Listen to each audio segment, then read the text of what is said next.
Hello friends, எல்லாருக்கும் வணக்கம்.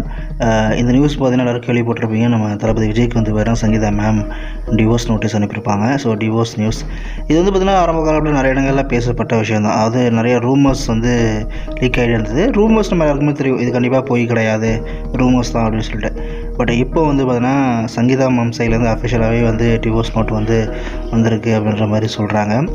Divorce note பிரச்சனை இல்லை அப்படின்னு தான் எனக்கு தோணுது. சரி, அதோட பர்சனல் அவங்களுக்குள்ள பிரச்சனைன்னு எடுத்துக்கலாம். ஆனால் அந்த டிவோர்ஸ் நோட்டில் அவங்க குறிப்பிட்ட சில காரணங்கள் இருக்கு இல்லையா, அதுதான் வந்து பார்த்திங்கன்னா எங்கள் ஃபேன்ஸ் மத்தியில் மிகப்பெரிய அதிர்ச்சியை உருவாக்குறது. அது மட்டும் இல்லாமல் இந்த டிவோர்ஸ் நோட் நியூஸ் வந்து பார்த்திங்கன்னா இப்போ வந்த டைம் வந்து ரொம்ப ரொம்ப மோசம். இப்போ எலெக்ஷன் டைம் வர, எலெக்ஷன் டைமில் இந்த மாதிரி நியூஸ் வந்து பார்த்திங்கன்னா யாராலும் தாங்கிக்க முடியல. ஈவன் என்னாலையுமே எனக்கு ரொம்ப கஷ்டமாக இருந்துச்சு.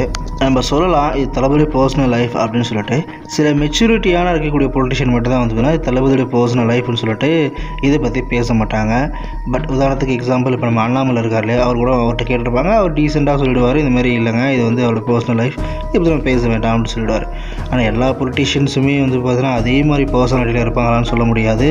ஏற்கனவே வந்து பார்த்திங்கன்னா நம்ம தளபதி விஜய் வந்து பார்த்தீங்கன்னா அவரோட பர்சனல் லைஃப் எழுத்து தான் பேசுவாங்க. எந்த அளவுக்கு எழுத்து பேசுவாங்கன்னா, அவருடைய ஃபஸ்ட் மாநாடு இருக்கு இல்லையா, அதுலேயே அவங்க ஒய்ஃப் வரலன்னு சொல்லி பயங்கர டிபேட் பேசப்பட்டது, கலாய்க்கப்பட்டார். அது மட்டும் இல்லாமல் அவங்க குடும்ப அரசியலை பற்றி பேசுகிறாரு, ஆனால் அவங்க அப்பா அம்மா வந்து உட்காந்துருக்காங்கன்னு சொன்னார். ஸோ ஒய்ஃப் வரலன்றதுக்கும் விமர்சனம் பண்ணாங்க, அதேமாதிரி அவங்க ஃபேமிலி வந்திருக்காங்கன்றதுக்கும் விமர்சனம் பண்ணாங்க.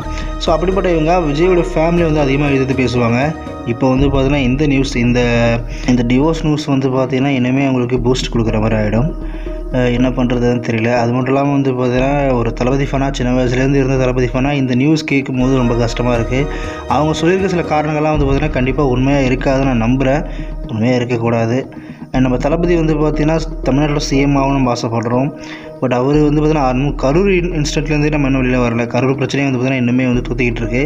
இதை தாண்டி ஒவ்வொரு இடத்துக்கு போனாலும் ஒரு பிரச்சனை வந்துகிட்டு இருக்குது. பட் இந்த பிரச்சனை வந்து பார்த்திங்கன்னா எப்போ முடிய போகும்னு தெரியல. கொஞ்சம் டிலே பண்ணி, அதாவது இந்த 2 மாதம் எலெக்ஷனுக்கு அப்புறம் இந்த நியூஸ் வந்திருந்தால் கூட பிரச்சனை இல்லை. இல்லை ஒரு 1 இயருக்கு முன்னாடி இந்த நியூஸ் வந்தாலும் பிரச்சனை இல்லை. கரெக்டாக எலெக்ஷன் டைமில் வந்துச்சு. மக்கள் மென்டாலிட்டி எப்படி இருக்க போகுதுன்னு தெரியல. ஸோ மக்கள் என்ன பண்ண போகிறாங்கன்றதை பற்றி நம்ம யோசிக்கணும். பார்ப்போம் என்ன நடக்குதுன்னு.